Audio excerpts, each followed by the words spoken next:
Hello everyone, Warhammer here, and again we're with some early access to the Chaos Dwarfs DLC. Thank you again to Creative Assembly for access to this. Today we're going to be doing a Let's Play for Astragoth Ironhand in the Realms of Chaos narrative campaign, which I gotta say is really cool. I've enjoyed it with the other characters that I've done. But to start this campaign off, there will be a little cinematic. If you guys want to watch that, you can. I'll leave timestamps in the video to where you can skip that and we can start right with the campaign if you want to do that. With that said, let's start.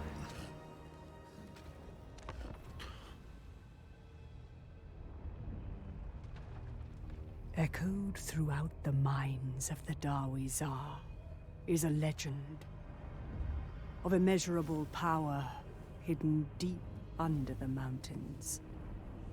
A liquid magic so potent it can raze entire cities, leaving nothing but cinders and ash. Eager to exploit this power, the sorcerer prophets of Zarnagrund sought to reach the source of this demonic substance. The domain of their malign god, Hashut, the father of darkness. For centuries they dug, exhausting countless workers as they delved deeper than the mountain roots themselves. 2 ashen moons ago, in the depths of the darkest pit, a discovery was made. A trickle of pure power. A crimson seam divining a way through the rocky layers to where Hashut dwells. And so, it was bottled in a vessel of infernal design, rushed to the surface through the fires of industry, to the highest authority.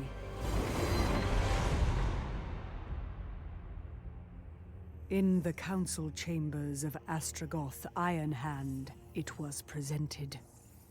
Roiling with unholy energy, its gloriously terrible glow glinted in the eyes of all who set their gaze upon it. The blood of Hashut.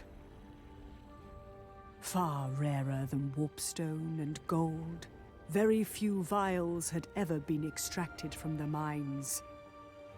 The key to limitless power.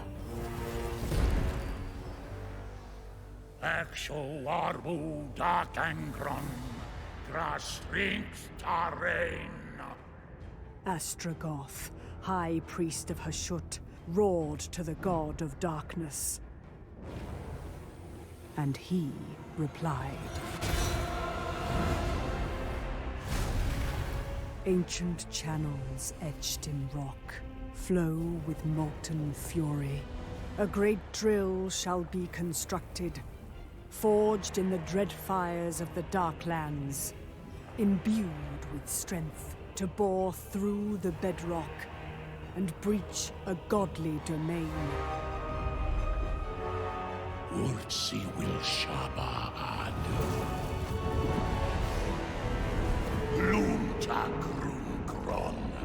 The forge burns. The fires catch from the depths. The Chaos Dwarfs will rise.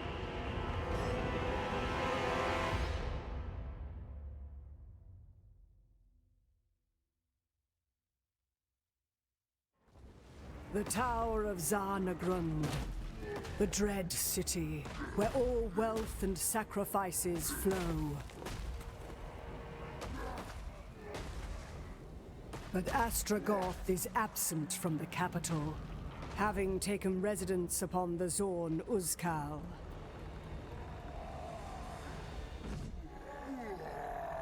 Green-skinned tribes must be routed, while Skaven and vampires are purged from their nests before the High Priest can enact his scheme.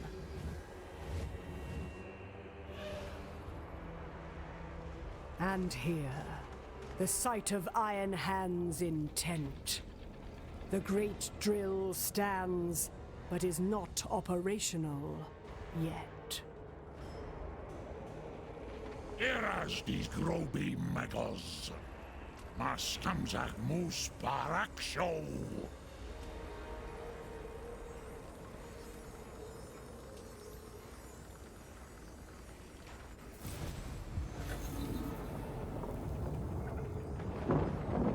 The launch site is made ready at a speed so furious, it becomes a mass graveyard for hundreds of exhausted workers.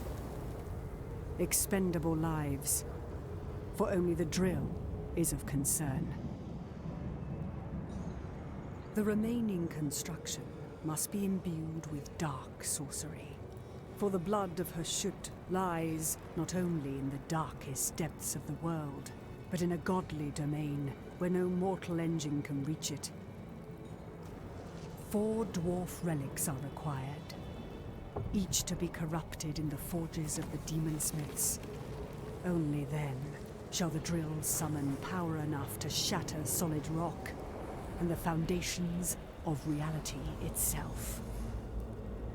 As the abhorrent relics lie undiscovered, a sacrifice must be undertaken to gain Hashut's blessing and reveal their locations.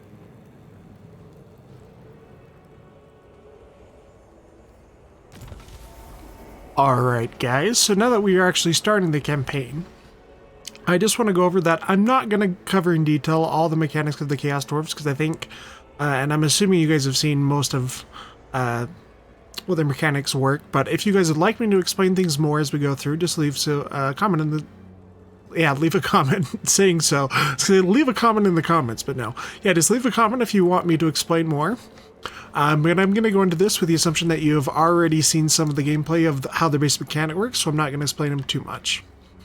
But like the cinematic said, which is really cool by the way, we're going to build the Great Drill of Hashut to bore into his realm to access his blood, which is kind of like the sort of magical oil, warpstone-ish substance.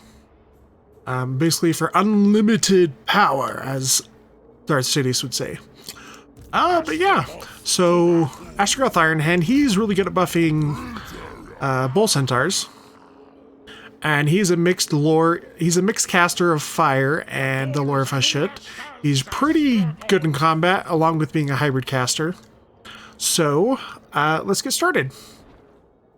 Alright, so we have control of Uzkalak right here, which is like the original home of the dwarves.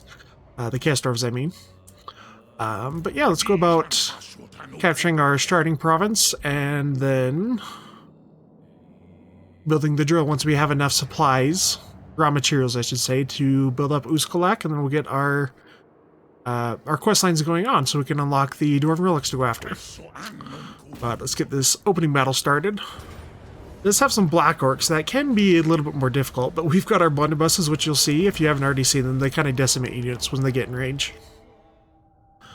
They're really, really cool. And the bull centaurs are very, very strong. I was kind of surprised. I hadn't used them a whole lot in the other campaigns I played through, but in Astragoth, just kind of testing it out, I was like, man, these things are really, really strong. So we'll try to use our blunderbusses to decimate the black orcs. And we do have the bull centaur here, the Toruk. But well, yeah, we'll get our blunderbusses set up, and we have our greenskin slaves, or laborers, as they've been called colloquially now.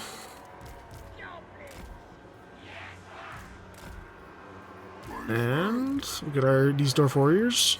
Chaos dwarf warriors, I should say. Yep, we're just going to move up. We want to get good line of sight, so we can start to decimate them.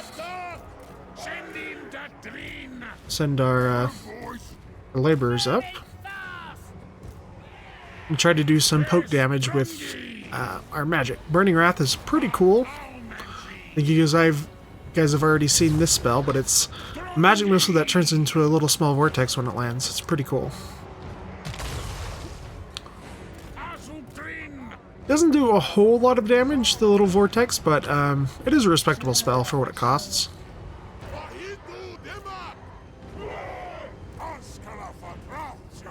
we'll come around the back with our bull centaurs. We do have to be careful because your warboss can do quite a bit of damage, and from my experience, the bull centaur Taurochs, they actually don't have the best stats. Defensive stats, I should say. They do a lot of damage, but they are kind of like a pincushion. They do get hurt a little bit easier than I would have expected.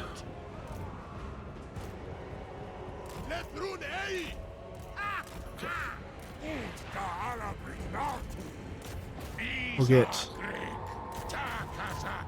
try to tie up some of their archers so they leave them alone. Leave our blunderbusses alone so we can just decimate their guys.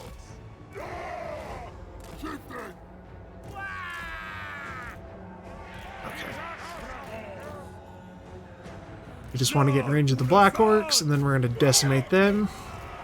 You guys can come get on those guys. Yeah, watch that. Just went from full health to half health, and Black Orcs have a ton of health per model. They are really not easy to kill.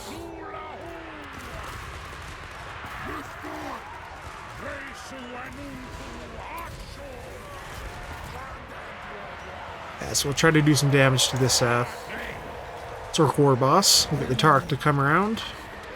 Alright, we do need to make sure we maintain a good line of sight with our blunderbusses.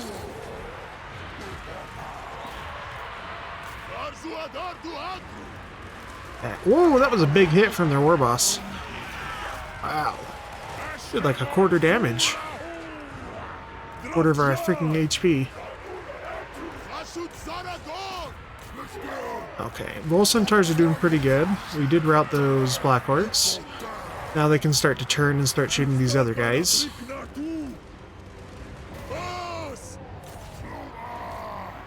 Once the war boss falls, then they will give up pretty quickly, but...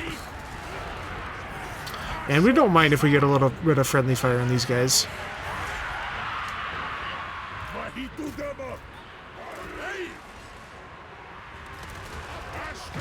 Let's just finish off that war boss and then we should be good. Ooh, we actually lost the Bull Centaur to the war boss. Try to get some little close-up shots. Come on, fire before they get there. Oh, there we go. Oh, that's pretty awesome. It's pretty fun to watch. Oh, and I forgot about our Dwarf Warriors, too. You guys can come help. Oh, put them on guard mode so they'll continue to fire. Yeah. And that war boss is putting up quite a fight. There we go. Okay, now let's just be careful not to friendly fire the rest of our Bull Centaurs. Because that's one problem that you will see when you start to use the blunderbusses, that they can really decimate your own units with friendly fire. If they're shooting at something that's just in the kind of clumped up with your units caught in the middle of them. And we're just going to kill this war boss so we get a little bit more experience. Alright, there we go. But yeah, I have been really enjoying the Chaos Dwarfs. They have really fun mechanics. I hope you guys have a good time once you get your hands on them. They are really fun in battle. They have lots of good options. They're sort of like the Empire, where they're a mixed composition, where you need kind of a good... It's hard to doom stack them for the most part, partially because of their unit limitations. But I think we're going to go with army replenishment, just because these first couple of battles can be a little bit harder for Astragoth. And I have played all of the Realms of Chaos campaigns, but I have not played the Immortal Empires yet. I'm kind of saving that for when I can start streaming those to you guys. And we're going to have some fun there. I'm really excited to share something new that way. But with Astragoth, I think we're going to want to build up his magic first, just because we're going to be relying on Hobgoblin units and laborers for a while. So we want to get some damage dealing besides the blunderbusses. So let's go with magic. We'll try to build up to the Hellhammer, which is a really awesome spell. Alright. And so we have a outpost here, but I think I'm going to convert it to a factory because this spot is a little bit safer. Because from what I remember, we get attacked quite a bit on this side and this side. But then again, we have Grimgor over here, so he might prove to be quite a bit of a nuisance to us. But, yeah, this will be a little bit of a safer spot. The factories are a little bit more expensive to rebuild, so that's why I'm going to do a factory there instead of over here once we get these. So let's take this settlement. Another battle we have to fight, just because these early battles are really, really key to maintaining your balance of power throughout the world with diplomacy. If you take too much damage, then your balance of power goes down and people are more likely to declare war on you. So we gotta be a little bit careful, because we are in Legendary. And no one really likes the Chaos Dwarves, just like Chaos. They, Chaos Dwarves especially have a supremacy complex. They really only like themselves. Alright, we're gonna come over here again so we can kind of force them to bunch up a little bit more.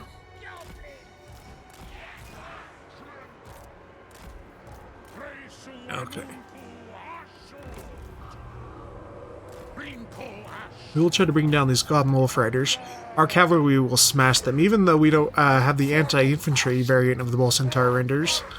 They will still decimate most units. If we had the great weapons, they'd get that bonus force large and absolutely chew them.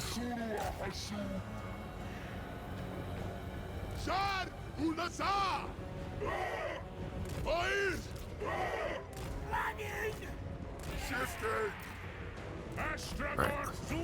Once we break the Orc Warboys, the rest of their army will go down pretty quickly. Just like those Black Orcs, they don't have a leader this time. Yeah, watch how quickly they'll freaking decimate these guys. And they take like almost minimal damage as well. Alright, let's get Astragoth onto some of these units.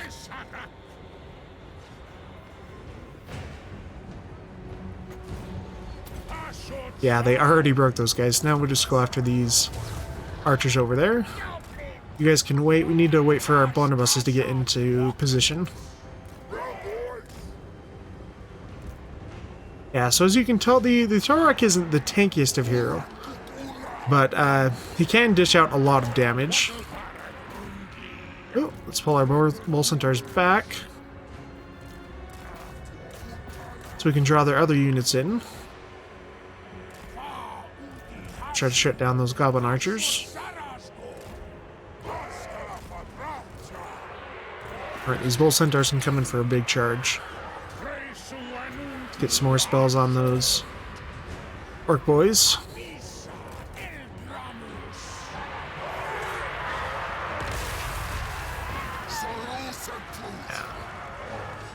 Despite only having 50 armor, the Bull Centaurs are really, really hard to kill, especially with Astragoth Ironhand. He gives them a 15% ward save, which is massive. They're already really good units, but he just makes them ridiculous.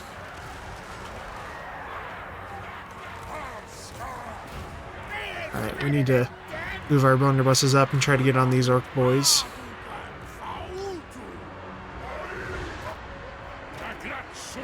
Alright, got one more spell coming down.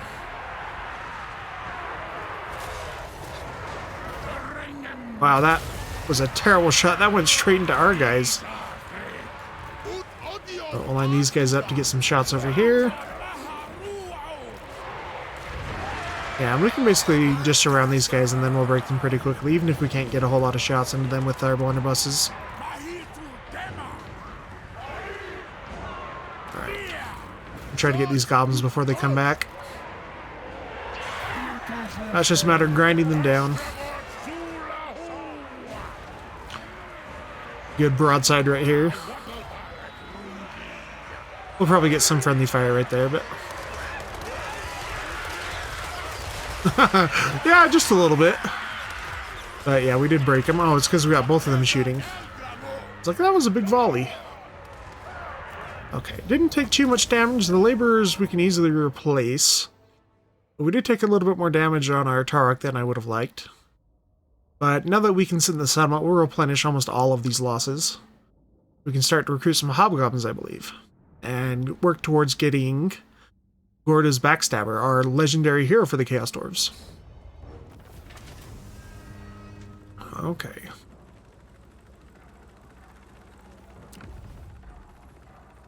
Alright, with our other one being converted into a factory, let's do this one as an outpost. And we are able to recruit some hobgoblins now. I actually prefer hobgoblins in the early game over Chaos Dwarf warriors, just because we get the fire damage on their ranged. On their these hobgoblin archers, they have ranged fire attacks. They're actually really good once we get some spells going down to give our enemies flame weakness. Weakness to fire. It's a really cool combo. Whoops, I didn't click that quite enough. And so, as like the Chaos Dwarves I've pointed out, they don't have growth like a normal faction do. Instead, all of their building of settlements is dependent on raw materials. So you can upgrade your settlements as quickly as you can acquire raw materials. So you could get to tier 5 actually pretty quickly if you're concentrating all of your resources into one settlement. They're very good at playing tall. Alright, and for our technology, I will have a video coming out, hopefully around the same time that this video releases, talking about the best early game and mid game technologies for the Chaos Dwarves that you should look into. But I'm going to go with this one. This is actually what I normally don't do. I'm going to go for Veteran Convoy Master, because getting high rank convoy overseers can be really, really helpful when they start facing lots of tough armies. So we'll do that first, and then we'll talk about some other ones. And something that I don't know if it's a bug, but for Gordy's Backstabber, you have to recruit 8 Hobgoblin units in order to summon him. But the quest doesn't trigger unless you build the Hobgoblin mustering camp. But since this one started there, when we captured the settlement, it actually doesn't count, so you have to build it in somewhere else. So what we're actually going to do real fast, we're going to build it in another settlement. And then once we have enough of the Hobgoblins recruited, he'll actually spawn automatically. And then we'll move it back to this other settlement. But, yeah, let's take this other settlement out fast. And this one actually has a garrison, I believe. So this is a little bit of a tougher fight.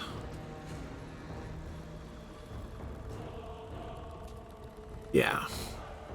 But we do want to fight this manually, so we minimize our casualties.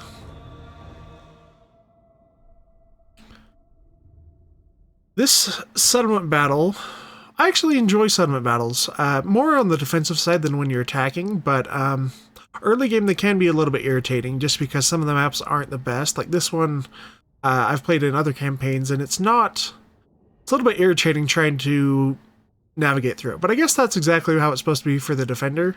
Should be harder to maneuver around, but yeah, there's some improvements that I'd like to see in this DLC, but overall I'm really, really happy with it. Having lots of fun.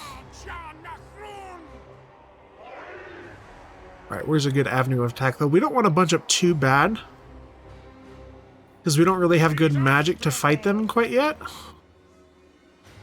So I think we'll actually want to come from this avenue right here. This way, this gives us a lot of different avenues of attack. And hopefully we can get to some territory before they start building too many towers on us.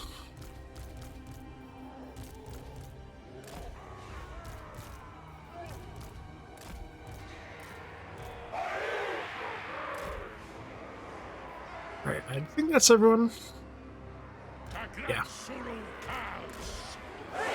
Alright, let's just see what they put up to fight us right now. We'll go down and break that barrier with our Bull Centaurs, and we'll bring our blunderbusses over here.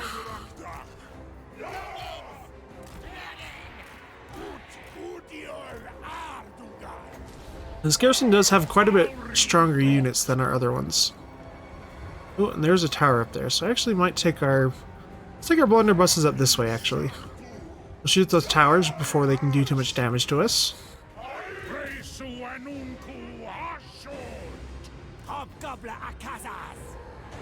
Alright, let's shoot those archers before they can get too much damage on us.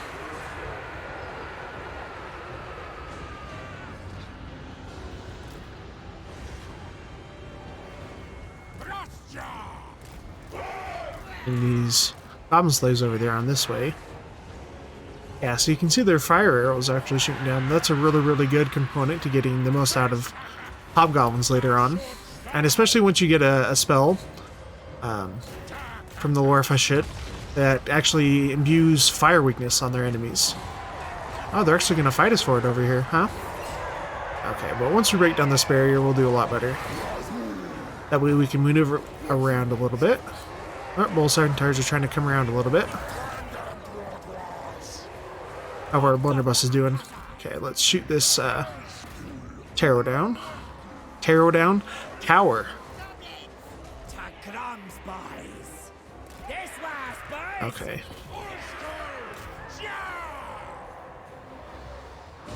Astragoth is being a little powerhouse on his own, but we do need to move around a little bit more so he doesn't take so much damage in sustained combat. He doesn't have all of his great items yet, which give him lots and lots of bonuses. Okay. With those guys dead, you can move up and start shooting these guys. Let's try to break through this line over here, while these greenskin slaves go attack there. Yeah, they are gonna try to hit us with some of their archers. Let's... Oh, and they have their lord right there too. Okay, let's try to hit some of their archers. I thought we killed that. Oh well.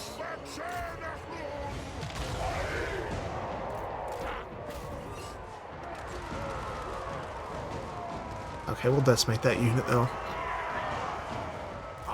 You guys can start shooting those orc war boys. Once this line is broken, we'll bring our bull centers around, hit those orc war boys in the back.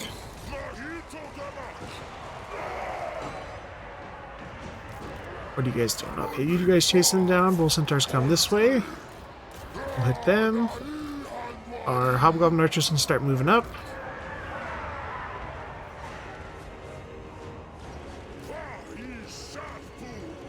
Those archers should be down.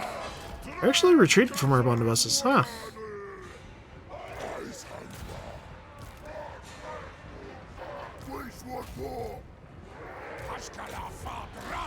Start getting on some of these archers as well. Yeah. Bull centaurs are really, really good. They're a really, really good unit. Or cool, I should say. Cool and very good. Alright. Oh, you guys should try to get a good lineup right there, and we'll start shooting through some of these guys.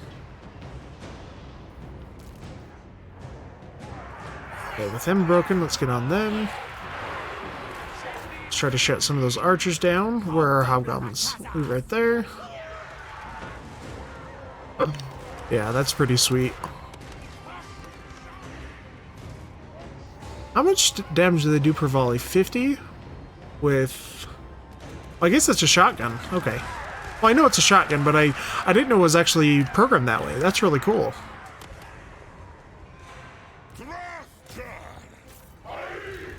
Alright, shut down some of those guys. Where are bull centaurs? Shut down those goblin archers.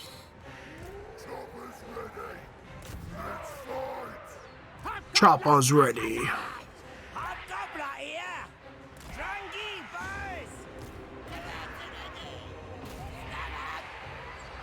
Okay.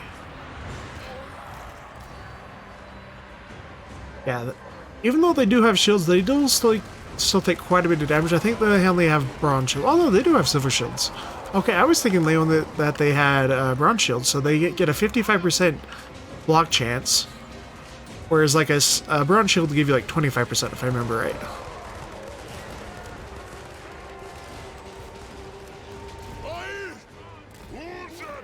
Alright, let's try to come around and hit that war boss.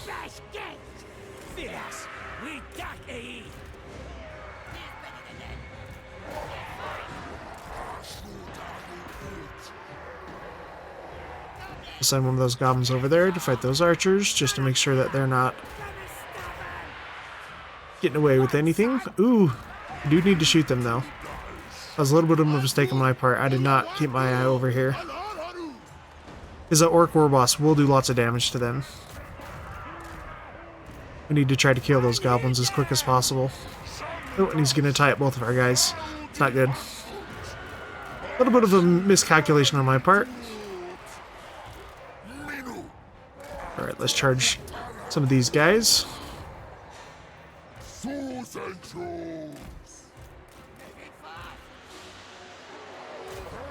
Ooh, Blunderbuss is getting quite hurt.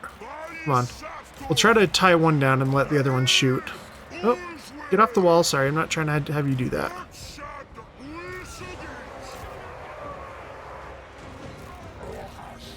You guys can come and let's hit these guys with some of the magic. Oh. These guys don't want to freaking die because of the leadership buff that the war boss has given them. Yeah. Sorry guys, I'm not playing this one super well. This is a little bit more difficult of a battle. They have a garrison on freaking turn 2. There's not a lot of settlements that actually start that way. Come on, finish them off. Don't forget your orders, please. It feels like they keep forgetting their orders. Yeah. What the crap is going on? They shoot him.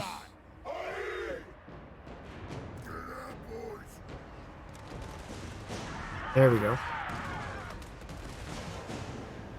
Oh, they're gonna both get into combat again. Just pull back, guys. I just want to keep as many of you alive as we can.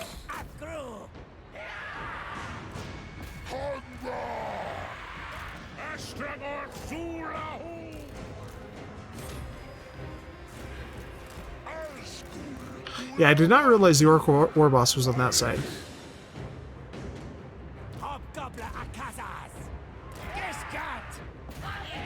Right, you guys can come attack this. We'll send the Bull Centaurs to actually take this leadership capture point.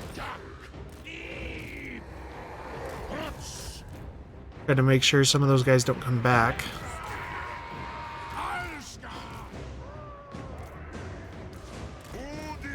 We'll try to keep some of them in melee.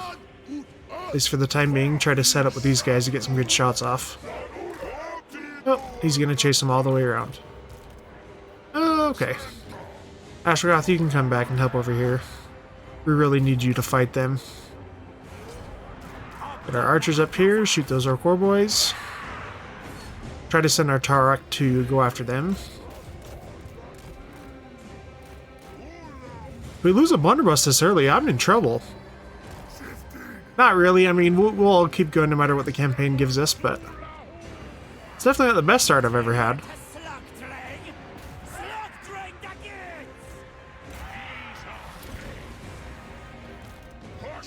Oh, got him in melee again. Oh, yeah, these guys are forgetting orders constantly. I do not know what is going on. That is a bug that has been in the game in the last few patches. That's been really, really annoying.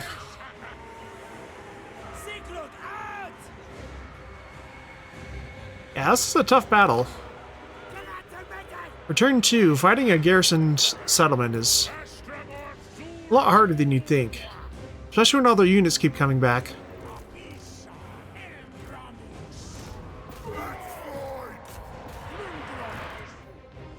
Ooh, try to shoot him while our Tarok comes to put a pounding on him. This will be actually a fight that we'll most likely lose if we don't have...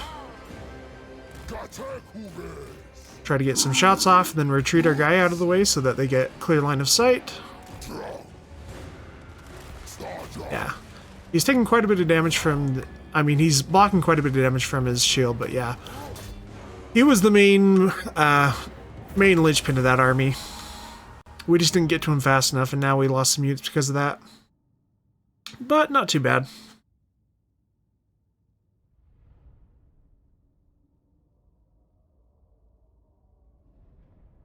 Alright, yeah, we lost almost half our army. Hopefully this blunderbuss doesn't get wiped out. Okay, good. It did survive. And we'll take this one as an outpost as well. I've generally found in my playthroughs that in most settlements you want about a 2-to-1 ratio of outposts to factories.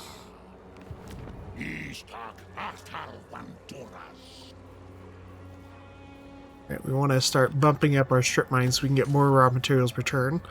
That's going to be our main requirement in order to build up to tier 2. So we want to get that pumping up as quickly as possible.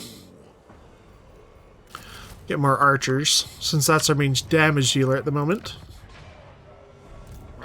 The Chaos Dwarfs do get some really, really good melee units, like the Bull Centaurs. The Fireborn are also really great. These are my favorite unit of the... Oh, sorry, the Kadai. The Kadai are my favorite unit of the DLC. The Fireborn especially, their unit, unit I'll have a video on hopefully in the next couple of days. But they're just really, really cool looking. They have great animations. And then the Infernal Irisworn and the Infernal Guard, they're really, really good melee units. Yeah, let's hopefully let these guys heal up a little bit before we go after our last... Oh, this was the last part of our segment. Okay, never mind. And then right now, and like it said in the intro, we do have some Skaven here. But I think we want to deal with these vampires first. Let's actually get another Lord to help us start to build up someone who can deal with... be a leader of our second army, deal with other enemies that we can't deal with our main army. I'm generally not a fan of death magic. Fire magic is really cool, especially after its rework. Ooh, corruption is actually something I really like, because building up the corruption and settlements you're conquering really fast helps keep those guys from helps keep rebellions down, plus it will cause attrition for the enemy armies. They are not chaos, which most of the enemies of the Chaos Dwarves around us are not chaos aligned. So Ash Storm is the spell I was talking about earlier that imbues fire weakness. And it also slows speed. It is a really good combo spell. If you can get lots of other things that cause fire damage or cause more weakness to fire, you can get some really cool combos. So we'll do one on that.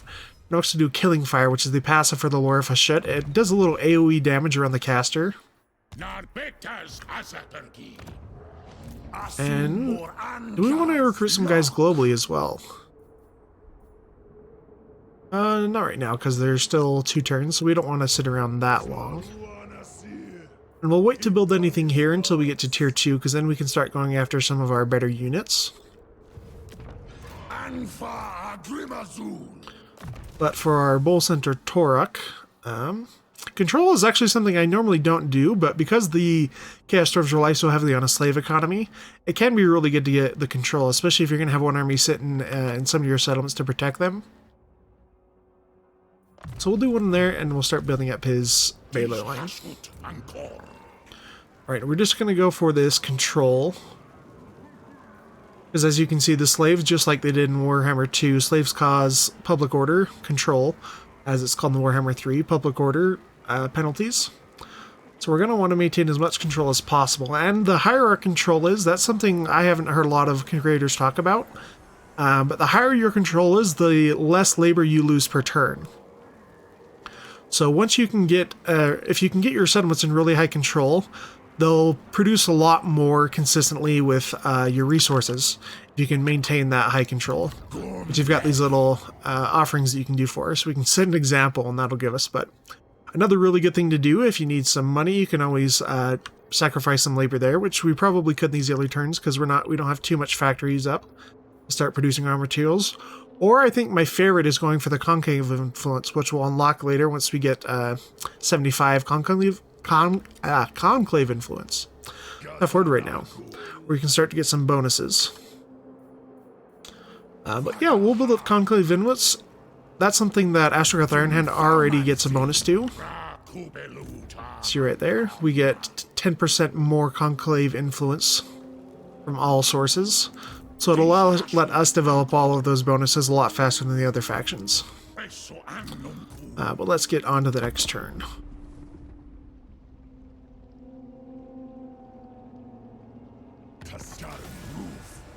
Alright, there we go. Yeah, so this quest doesn't appear until you actually build one of these buildings, which is kind of annoying. Because even if you capture one, you have to actually build it yourself. I don't know if that's a bug or not, but something I might want to pass on to Creative Assembly, see if that's intended or not. But I think we're going to go after these vampires. Oh, sorry, not right there. Where is the Silver Pinnacle? Okay, right there. This will probably be the enemy you want to take out first. Just because the vampires can start to build lots of armies really, really fast. So if you don't take them out right away, they can become a real big problem. Start coming over here. We don't want to declare war quite yet. I'll build up this army a little bit more. I'm not too worried about Chaos Dwarf warriors. The fire damage on the Hobgoblin Archer is actually really good against the vampire counts as well. But, yeah, that's probably good for this turn. Let's do some recruiting until we get on our way over there.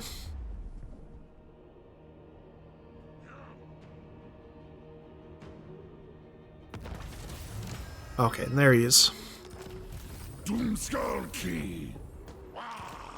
So we are going to put him in this army because we're going to have lots of hobgoblins in here. We can't quite make it there in one turn. So what we're going to do is that we're going to transfer some of our guys over to our second lord. Mostly just our greenskin slaves. And that leaves us enough room to recruit more to fill out this army. And the next turn we can go and take on this this major settlement, which will be a siege battle. Again, I'm going to bring mostly... Actually, let's go... We've got enough archers. Let's go with some cutthroats. Actually, Sneaky Gits, because Sneaky Gits have anti-infantry, so they're a lot better against the chaff units that the Vampire Council use. Plus, they have a little precursor weapon that gives them a little range attack before they go in that can actually do quite a bit of damage. They're not quite as good in melee as the Greenskins. The Greenskins Sneaky Gits. They don't have quite as much armor piercing, but they're still really good units. Okay. We can start building this up. I'm not going to develop our factories quite yet because we want to save up our raw materials to get our main settlement up to tier 2. But we can, I think, build something that doesn't require any raw material right now. Okay, I guess not. So we'll save up and then we'll do that once we get this to tier 2. Because we want to get this drill going as much as possible. That'll start our quest line so we can start getting the story going for you guys. And our blunderbusses are almost back to full HP after that little bit of a blunder that we had in that settlement battle. Pun not intended, but I guess it is kind of funny. The blunder of our blunderbusses. Must remain unchallenged. So we have unlocked caravans, but like you guys remember, I'm researching this technology that will give us +3 recruit rank for them. So I'm going to wait one turn to do that. That'll get our guy off to a lot better start. He can start to make more money that way with some of his skills. But we will start developing our other settlements. So where factories and... I'm trying to remember what they're called. Towers is what they're called.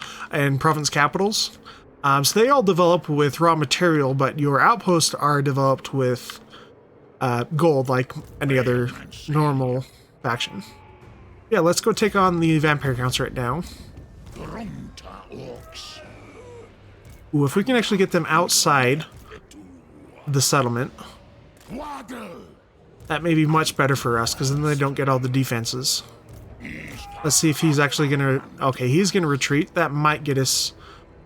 Okay, it does get us one battle without him in it. Is our other guy in range? Yes, okay. Alright, oh, and we get a decisive victory, so I'm fine taking that. Don't really take very much damage. Took a little bit more on our bull centers than I would have liked, but nothing we can't replace pretty soon. And let's occupy this as a tower, because that just makes sure it has a garrison, and it can actually get walls once you get to tier 2. So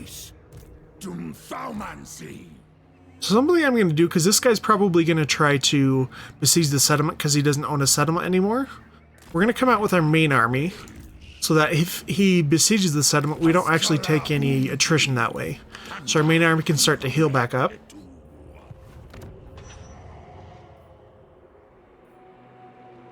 And we do have quite a bit of extra labor right now, so we may want to spend some more. Do we want to do it on control? Because we want to hold off revolts as long as possible.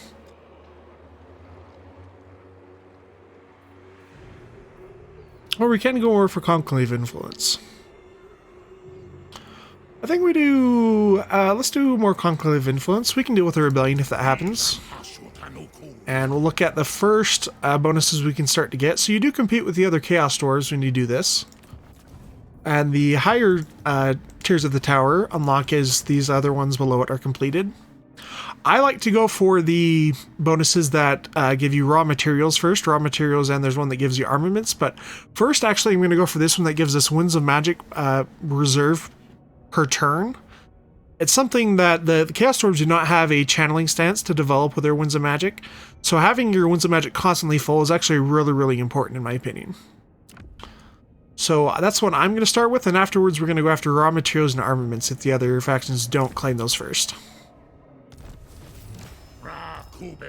Alright, let's level these guys up. I try to go for magic for the most part, in the early game with new lords. And especially right here when we're going to fight the Skaven. The Skaven really like to ambush weaker armies, even if they're not garrison, but right next to their other army, because they can ambush them so you don't get through your reinforcements. It can be really annoying, so I might just leave this guy here for the first little bit. I'll get rid of these slaves, because they're not going to do a whole lot for us. But, oh, and let's make sure we level up. I'm going to finish developing Ash Storm, because we want to get to some damaging spells, or big damage spells, first. Once we get Hellhammer, then we'll be much better off to where we can start developing some of these other skill points and saving up for our unique skill line.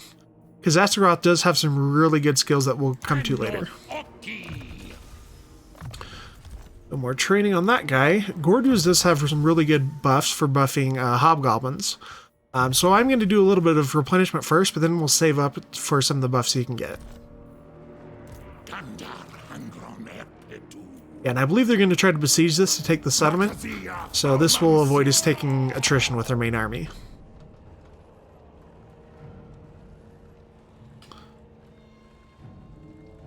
Oh, he actually retreated. I have never seen that before. Normally, ooh, there's a caravan. Maybe we take that on right away. That'll solve a lot of our early gold problems. Yeah, I think we do that, and we can upgrade our main settlement to tier 2, so let's do that. And yeah, that way we can afford a nice army too. Let's go do that. Let's go take this, who does it belong to? The Imperial Wardens? Okay, that's the Cathay faction that garrisons the Great Bastion, so it shouldn't be too much of a problem. This would be a really good way to get some early money as well. This one we probably will have to fight, so we take minimal losses. Yeah, because I want our melee guys to heal up, so I'm not gonna... So we're gonna fight this just so our ranged units can do most of the damage, and our melee doesn't have to take too much. Okay, they do have some... They have lots of halberds, so we have to watch out with our bow centaurs, but it's mostly the handguns that I'm worried about.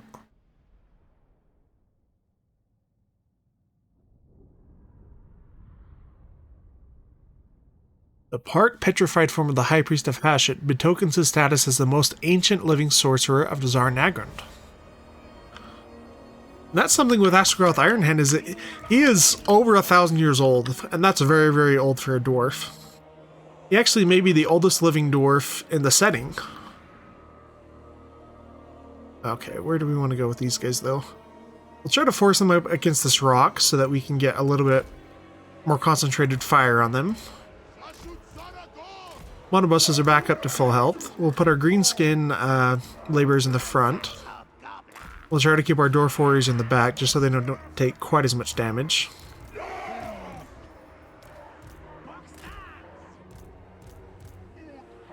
We'll bring them around so that we can hit them in the flank. Alright. Well, you guys, we can move you up.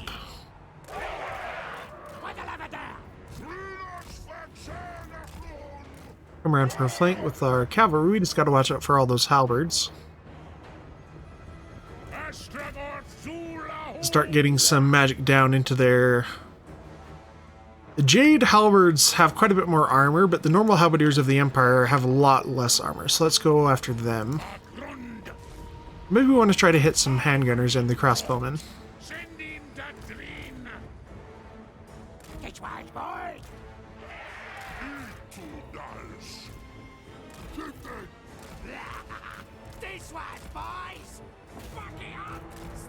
Alright. And something that's nice about Astragoth is that even though he has quite a bit of a large model for an infantry, he's not considered a large entity. So he will not get hammered by all of these anti-large guys.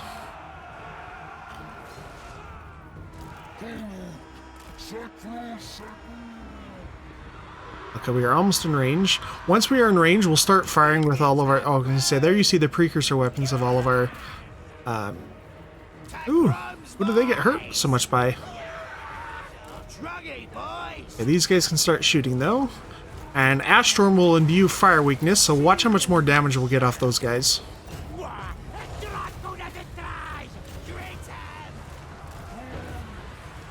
get our Tarok on these spearmen, because they don't do a whole lot of damage, but we'll come around and get our bow centaurs on those handgunners.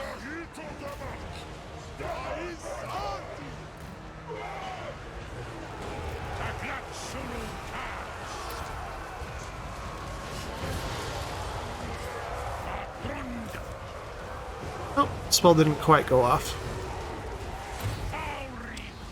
Yeah, so that Ash Storm really buffs a lot of the Chaos Dwarf units, because almost all of them will have fire attacks.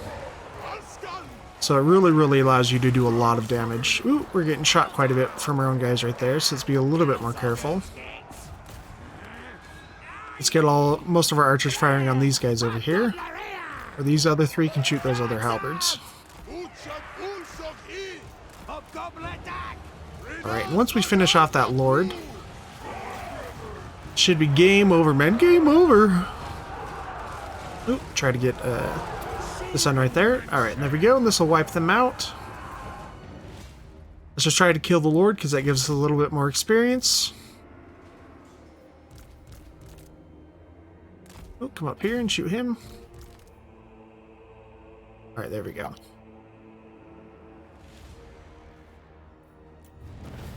That was like the elbow from up high, the wrestling move. The flying elbow, I guess, as it's called. Ooh, but yeah, that was a pretty good battle. We didn't lose very many people. It was mostly just one of those cutthroats.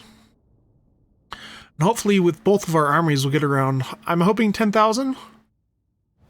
I believe that they did nerf the amount of gold you can get from caravans just by about a third, I think, is what they reduced it to. Yeah, so we're going to get 7,000 from that battle, where I think normally you'd get around 15 with two armies. So it has been nerfed quite significantly, but it shouldn't be too bad. We got 500 labor from that, though, which is huge. Let's heal our army first. Because we're pretty good on labor right now. And if we put too much labor in one province, it will just be more likely to cause a rebellion right there. So let's go for more conclave influence, and that way we can get more of these bonuses a lot faster than all of our other guys. But yeah, that made us a whole lot of money. Now we can just basically recruit stuff for free and get our upgrades going on. This guy, I think we'll have him take this settlement with our main army, and then afterwards he'll go to this settlement at the Silver Pinnacle, just so he doesn't get ambushed by all the Skaven. That's what we're going to be fighting in the next episode. And I hope you guys have really enjoyed this campaign so far. I know I am. With that said, I'm Fomer, and I'll see you guys in the next episode.